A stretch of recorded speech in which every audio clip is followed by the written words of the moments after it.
د سنت غسل پریکټیکل طریقه زه تاسو ته کتونکو په دغه کلیپ کې ښایم، اگر چې ما سره واړه ماشومان هم ناست دي چې زما شاګردان دي، دوی به دغه طریقه وګوري او زما مقصد دا دی چې دغه طریقه تاسو وګورئ، د دې نه زده کړه وکړئ، بل مسلمان سره هم شیر کړئ چې هغه ته هم نفع او فایده ورسیږي او ستاسو ټولو ما سره ثواب کې پوره برخه نصیب شي. کتونکو یاد ساتئ چې کله به چا باندې غسل فرض شي نو په دغه غسل کې چې دی ټول نه اول درې فرض دي. یو فرض دا دی چې مکمل خوله وینځل دي، د خولې هره پرزه وینځل دي، نو ستا دغه فرض ادا شو. دویم نمبر فرض په دغه غسل کې دا دی چې مکمل دغه څنګه دغه هډوکي چې کومه دغه نرمي او دغه غوښه دا نن مخه مکمل هر ویښته وینځل دا په غسل کې فرض دي. او دریم نمبر فرض دی مکمل جسم، مکمل وجود د سر ویښتو نه واخله تر پښو نوکونو پورې دا مکمل وینځل چې تا نه په جسم باندې د یو ویښته برابر ځای هم وچ پاتې نشي، نو دا په غسل کې فرض شول او دغه فرض چې ادا شي نو ستا دغه غسل کیږي.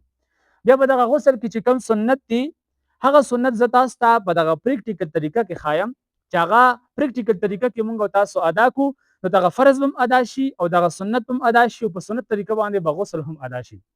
کتونکو یاد ساتئ کله چې په تاسو باندې غسل فرض شي که تاسو سره چې دی بټلې وي د اوبو دپاره یا چې دی مثال کې پوره راخوشي وي یا چې دی یو پیچ وي د هر څیز نه تاسو چې دی په دغه سنت طریقه باندې غسل ادا کولی شي. خو زه تاسو ته د هغې خاکه چې دی دغه باټلي نه ښیم، اگر چې دا موږ سره خالي دی تش دی صرف د پوهې دپاره چې دی ما دلته راوړی دی. کتونکو یاد ساتئ چې کله په تاسو باندې غسل فرض شي او ته غسل خانې ته داخل شوي نو ټول نه اول ته چې دی په دغه لوټه باندې د دغه بالټي نه چې دی اوبه راواخله او بیا چې دی دغه دواړه لاسونه تر مړوندونو پورې ووینځه. دا چې دی دا سنت دی او دا د سنت غسل طریقه ده. کله چې دا لاسونه ووینځي د هغې نه وروسته به تا په ښکلې طریقه باندې استنجا وکړي. کله چې استنجا وکړي د استنجا نه وروسته به بیا چې د ستا په وجود باندې کومه پلیتي کوم نجاست کومه ګندګي پرته وي هغه به رفع کړي، هغه به لرې کړي، او که چېرته نه و بیا ضرورت نشته دی او که چېرته و هغه به لرې کړي. د دغه نه وروستو به تاسو هغه اودس کوو چې کوم اودس د مانځه دپاره کولی شي، چې کوم اودس د مانځه دپاره کولی شي هغه اودس به بیا وکړي. خو یاد ساتو په دغه اودس کې به بیا پښې لکه موږ تاسو خو په اودس کې پښې وینځو خو په دغه اودس کې به تاسو پښې نه وینځو، دا بیا په آخره کې وینځل شي. کله دی چې دا شان د اودس وکړو په بهترې طریقې سره.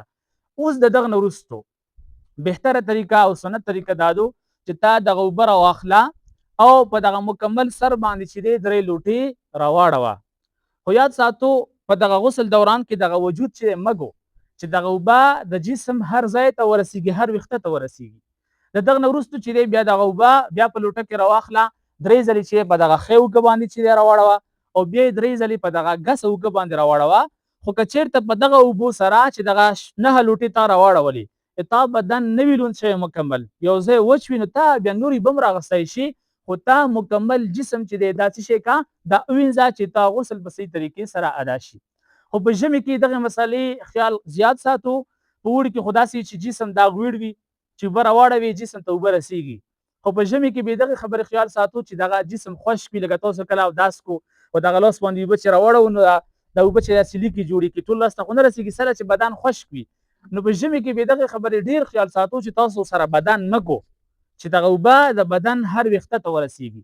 چې کله تا اوس ټول جسم هر څه ووینځل د دغه نه وروستو تا پښې اوس په اودس کې نه وي وینځلې، ته راشه اول ښۍ پښه وینځه او بیا ګسه پښه وینځه. نو په دا طریقه باندې چې تا غسل ادا کړو نو دا سنت غسل شو او دا افضل غسل شو. اوس دوباره بیا بل اودس د مونځ دپاره ضرورت نشته. اوس په دغه اودس باندې تا که 5 مونځونه کوي که 4 مونځونه کوي تر څو پورې تا دغه اودس نه وي مات شوی تا په دغه اودس باندې چې دی مونځونه کیږي. کتونکو یاد ساتئ دا یو پریکټیکل طریقه وه چې تاسو ته ما په دغه کلیپ کې وښودله چې دا د سنت غسل طریقه ده. دغه کلیپ نور مسلمانانو سره هم شیر کړئ چې هغې ته هم نفع او فایده ورسیږي او تاسو ټول ما سره ثواب کې پوره برخه نصیب شي. واخر دعوانا ان الحمد لله رب العالمین. خو آخري